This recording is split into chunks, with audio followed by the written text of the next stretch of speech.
आप देख रहे हैं रोशन पाकिस्तान न्यूज। बदीन के नवाही देहात में नहर पर पुल न होने के बायस इलाका मकीन समेत बच्चे लकड़ी और रस्सी की मदद से पुल को पार करते हैं। यहां तक कि मैयत को कब्रिस्तान भी इसी नहर के अंदर से गुजार कर ले जाना पड़ता है।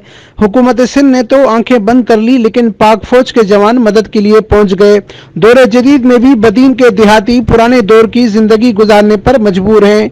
नंदो शहर का 300 घरों पर मुश्तमिल गांव सोनो खान सियाल के मकीन आज भी नहर को पार करने के लिए लकड़ी और रस्सी की मदद लेते हैं, जिसके बायस आए रोज नहर में गिरने के वाकयात भी रूनुमा होते रहते हैं।